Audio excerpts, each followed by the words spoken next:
लोकशाहीचा बुलंद आवाज, रिपब्लिकन वार्ता महाराष्ट्र।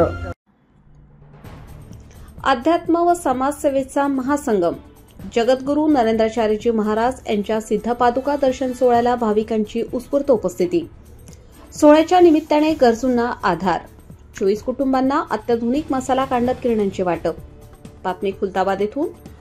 खुलताबाद तालुक्यातील नंद्राबाद शिवार येथे दिनांक 12 नोव्हेंबर रोजी जगद्गुरू रामानंदाचार्य नरेंद्राचार्यजी महाराज यांच्या सिद्धपादुका दर्शन सोहळ्याचा भव्य आणि आध्यात्मिक सोहळा अतिशय भक्तिभावाने संपन्न झाला। या दिव्य सोहळ्याला सुमारे 1,25,000 भाविकांनी उपस्थित राहून दर्शनाचा लाभ घेतला। सोहळ्याच्या निमित्ताने अध्यात्मासोबतच समाजसेवेचा सुंदर संगम साधत 24 गरजू कुटुंबांना अत्याधुनिक मसाला कांडप किरणांचे वाटप करण्यात आले। या उपक्रमाद्वारे स्वयंरोजगाराला चालना देऊन गरजू कुटुंबांना स्थायी उत्पन्नाचे साधन उपलब्ध करून देण्यात आले। या भव्य सोहळ्यासाठी छत्रपती संभाजीनगर, पैठण, गंगापूर, वैजापूर, कन्नड, सिल्लोड, सोयगाव, फुलंब्री आणि खुलताबाद परिसरातील भाविकांनी मोठ्या संख्येने हजेरी लावली। कार्यक्रमास आमदार प्रशांत बंब, आमदार संजना जाधव, शिवसेना नेते व माजी खासदार चंद्रकांत खैरे तसेच विजय अवताडे, दिनेश अंभोरे, प्रकाश वाकळे, ज्ञानेश्वर नलावडे, संतोष खुसिंगे आदी मान्यवर उपस्थित होते। या आध्यात्मिक सोहळ्याच्या यशस्वी आयोजनामुळे परिसरात भक्तिमय वातावरण निर्माण झाले होते। माझ्या मतदारसंघातली, राज्याची, देशाची, जगाची कुठेही मान खाली घालावी लागेल असं कृत्य करणार नाही। जेव्हा आम्ही महाराजांच्या सानिध्यामध्ये येतो आणि जेव्हाही त्यांचे आशीर्वाद असतात तर ते असेच असतात की दीन, दलित, गरीब, शेतकरी, मजूर या सर्वांचं काम करण्याकरता आम्हाला तुम्ही पाठवलेलं आहे, महाराजांनी आम्हाला पाठवलेलं आहे आणि त्याकरता ते कर्तव्य न विसरता आम्ही अविरत कार्य करत राहू इतकंच मी या प्रसंगी सांगतो।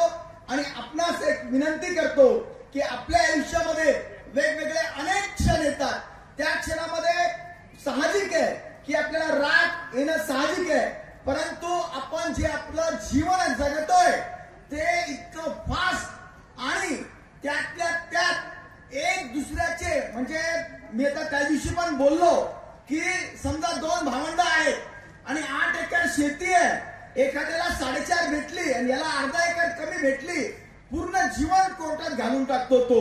म्हणजे अशा छोट्या बाबीमध्ये आपलं आयुष्य एक निमित्त सांगितलंय। किंवा समजा घरामध्ये समजा आता सुनबाईनी ग्लास थोडासा जोरात तरी ठेवला, सासूबाईला वाटतं मला पाहुणच जोरात ठेवला, किंवा सासूबाईनी काही बोललं 2 शब्द तर सुनेलाही वाटतं की माझ्याकरताच आहे।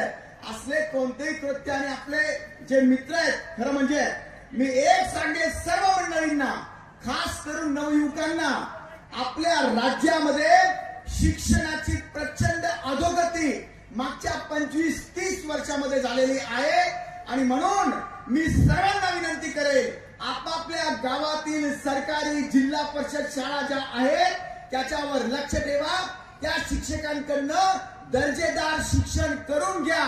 आज आमच्या शिक्षक बरेच शिक्षक मित्र माझे आहेत, मी त्यांना ओळखतो, पण मी एकच सांगतो की शासनाने प्रत्येक शिक्षकांना आपापल्या गावी मुक्कामी राहून दर्जेदार शिक्षण देण्यासाठी पाठवलेलं आहे। तीच आमच्या पिढी घडवणार आहे। म्हणून त्यांना मी हात जोडून आज विनंती करतो की तुम्ही तुमचं कर्तव्य बजावावं आणि गावात राहून सर्व मुलांना, विद्यार्थ्यांना चांगलं शिक्षण दिलं तर ते पदव्युत्तर जेव्हा होतील तेव्हा त्यांना कोणत्याही कामाची वानवा राहणार नाही। म्हणून आपण हे कर्तव्य बजावावं इतकंच बोलतो आणि थांबतो। जय हिंद, जय महाराष्ट्र, जय श्रीराम, जय श्री गुरुदेव। रिपब्लिकन वार्ता महाराष्ट्र न्यूजसाठी खुलताबाद तालुका प्रतिनिधी किरण महेर, Chhatrapati Sambhajinagar. Subscribe now and press the bell icon. Never miss an update.